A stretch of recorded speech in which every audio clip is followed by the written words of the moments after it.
Teknik salah kaprah penggunaan istilah Hindu. Pernah nggak sih kamu dengar istilah masa Hindu-Buddha dalam pelajaran sejarah? Kita sering menganggap Hindu itu nama agama, bahkan dipakai untuk menamai sebuah periode besar dalam sejarah Indonesia. Tapi pernah nggak kamu bertanya, apakah penamaan itu sebenarnya tepat? Untuk menjawabnya, yuk kita telusuri asal-usul istilah Hindu dan lihat bagaimana maknanya berubah sepanjang waktu. Asal-usul nama Hindu. Kata Hindu ternyata bukan berasal dari India sendiri, melainkan dari bahasa Persia kuno. Bangsa Persia menyebut penduduk di seberang timur Sungai Indus, wilayah yang kini jadi bagian India Utara, dengan sebutan Hindu. Dalam bahasa Sanskerta, kata aslinya adalah Sindhu, yang artinya sungai besar.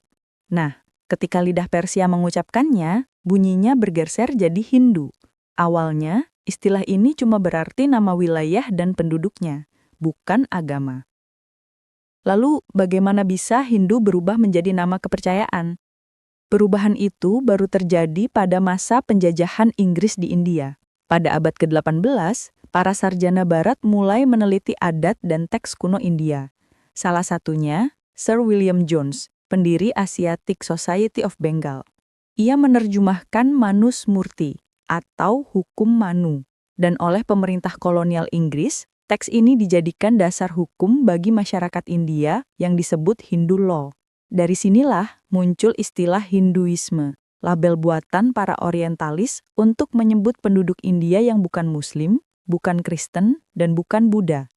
Tokoh seperti Max Muller kemudian memperkuatnya dengan menyebut teks-teks Weda sebagai kitab suci Hindu. Sejak saat itu, istilah Hindu mulai bergeser dari penanda geografis menjadi label religius. Masalah menjadi semakin rumit ketika istilah Hindu ini digunakan juga untuk menyebut sistem kepercayaan di Asia Tenggara. Salah satunya adalah George Codes yang menerbitkan buku berjudul The Indianized States of Southeast Asia. Ia berpendapat bahwa sejak abad ke-4 Masehi, masyarakat Asia Tenggara telah menerima gelombang besar ekspansi peradaban India, termasuk agama Hindu dan Buddha. Tapi pandangan ini sebenarnya terlalu menyederhanakan masalah dan kurang didukung fakta historis yang kuat. Hubungan antara India dan Asia Tenggara tidak bersifat penjajahan budaya. Sebaliknya, itu adalah pertukaran simbol, gagasan, dan praktik budaya sebagai akibat semakin intensifnya hubungan dagang sejak kerajaan Funan melakukan ekspansi perdagangan ke barat. Ide-ide dari India dibawa pulang oleh para pedagang, diolah dan ditafsir ulang untuk memperkuat budaya lokal, way of life Asia Tenggara. Inilah yang disebut traveling theories, ketika gagasan berpindah lintas ruang dan berubah makna di tempat baru. Berkenalan dengan Sanatana Dharma.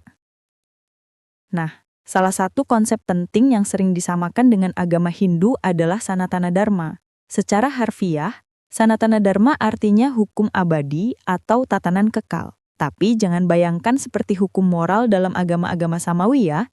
Sanatana Dharma lebih tepat dipahami sebagai cara hidup, way of life, yang menekankan harmoni alam.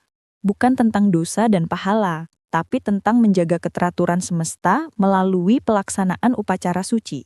Ritual utamanya disebut yagna, upacara persembahan dengan syair suci yang tidak boleh diubah, Rigveda untuk syair-syair pujian kepada penguasa dunia atas, Samaweda untuk syair-syair nyanyian untuk mengiringi ritual, Yajurveda untuk rumusan mantra dan instruksi praktis bagi pelaksana ritual, Adharyu, dan Atharwaveda untuk mantra-mantra magis penolak bala. Inilah yang dimaksud dengan hukum abadi atau Sanatana Dharma.